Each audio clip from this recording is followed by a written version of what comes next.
का पर्व केवल 9 दिनों का उत्सव नहीं है, बल्कि ये अधर्म पर धर्म, अंधकार पर प्रकाश और बुराई पर अच्छाई के जीत का एक महाकाव्य है। माता दुर्गा की 9 दिनों तक पूजा क्यों की जाती है, इसके पीछे एक अत्यंत प्रभावशाली पौराणिक कथा है। प्राचीन काल की बात है। महिषासुर नामक एक अत्यंत शक्तिशाली असुर था। वो स्वभाव से क्रूर और अत्यंत महत्वाकांक्षी था। उसने भगवान ब्रह्मा की कठोर तपस्या की। उसकी तपस्या से प्रसन्न होकर ब्रह्मा जी प्रकट हुए और वरदान मांगने को कहा। महिषासुर ने अमर होने का वरदान मांगा, जिसे ब्रह्मा जी ने मना कर दिया, क्योंकि मृत्यु अटल है। तब चतुर महिषासुर ने सोचा कि स्त्रियां तो कोमल और निर्बल होती हैं, वे मेरा क्या बिगाड़ेंगी। उसने वरदान मांगा, हे प्रभु, मेरी मृत्यु ना किसी देवता के हाथों हो, ना दानव के, और ना ही किसी पुरुष के। अगर मेरी मृत्यु हो तो केवल एक स्त्री के हाथों हो। ब्रह्मा जी ने एवं मस्त कह दिया। वरदान मिलते ही महिषासुर अहंकारी हो गया। उसने पाताल और पृथ्वी पर कब्जा करने के बाद स्वर्ग पर आक्रमण कर दिया। इंद्र सहित सभी देवता उसके सामने हार गए। महिषासुर देवताओं को स्वर्ग से निकाल दिया और स्वयं इंद्र बनकर बैठ गया। अपमानित और लाचार देवता भगवान विष्णु और शिव की शरण में पहुँचे। जब देवताओं ने महिषासुर के अत्याचारों की कथा सुनाई तो विष्णु जी और शिव अत्यंत क्रोधित हो उठे। उसी समय त्रिदेव ब्रह्मा, विष्णु, महेश और अन्य देवताओं के शरीर से एक दिव्य प्रकाश पुंज निकला। वो तेज इतना शक्तिशाली था कि उससे एक दिव्य नारी की आकृति बनी। यही दिव्य आकृति माँ दुर्गा का स्वरूप था। भगवान शिव ने अपना त्रिशूल माँ दुर्गा को दिया और भगवान विष्णु ने अपना चक्र दिया। इंद्र भगवान ने अपना वज्र और ऐरावत हाथी की घंटी दी। वरुण देव ने शंख और पाश दिया।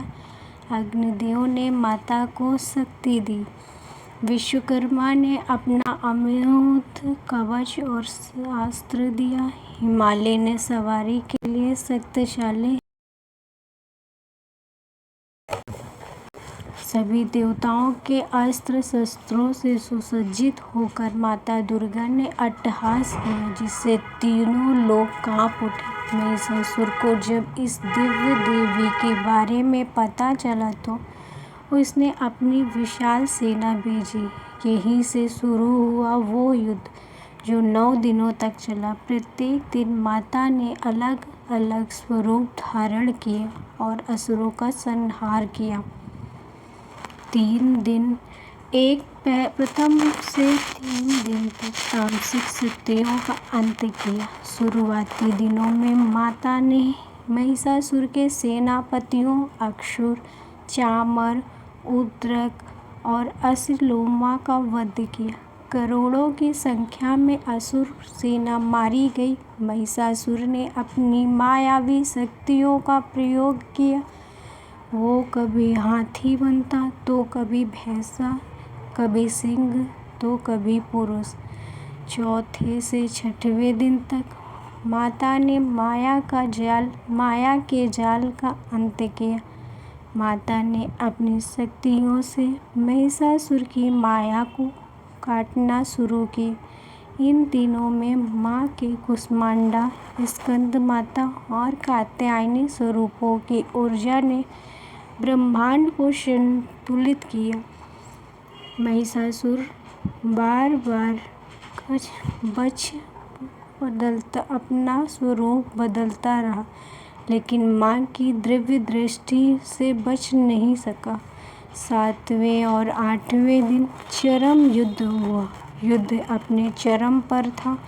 माँ कालरात्रि के स्वरूप में असुरों के रक्त का पान करने लगी। चारों ओर हाहाकार मच गया। महिषासुर ने अत्यंत अपने असली भैंसे के रूप में माता पर हमला किया। माता ने पर्वत फेंक कर और अपने त्रिशूल से उसके प्रहारों को विफल कर दिया। अब 9वां दिन महिषासुर का वध। 9वें दिन माता दुर्गा और महिषासुर के बीच अंतिम युद्ध हुआ। महिषासुर ने अपनी पूरी मायावी शक्ति लगा दी। जैसे ही वो भैंसे के रूप में निकलकर मनुष्य रूप धारण करने की कोशिश कर रहा था, माता ने अपनी तलवार से उसका सिर धड़ से अलग कर दिया। ये नवरात्रि अधर्म का अंत हुआ और देवताओं ने आकाश से पुष्प वर्षा की। चूँकि ये विजय 9 दिन के घोर संघर्ष के बाद मिली थी, इसलिए इन 9 दिनों को नवरात्रि के रूप में माना जाता है। नवरात्रि के प्रत्येक दिन में माँ का एक विशिष्ट रूप में पूजा की जाती है, जो मनुष्य के भीतर के विकारों को खत्म करने की प्रेरणा देती है। प्रथम दिन माँ शैलपुत्री, जो हमें अडिग विश्वास और हिमालय जैसा स्थिरता प्रदान करती है। द्वितीय ब्रह्मचारिणी माता, जो एक तपस्वी, संयम और सदाचारी बनाती हैं। तीसरा दिन चंद्रघंटा, जो हमें वीरता और साहस का प्रतीक है।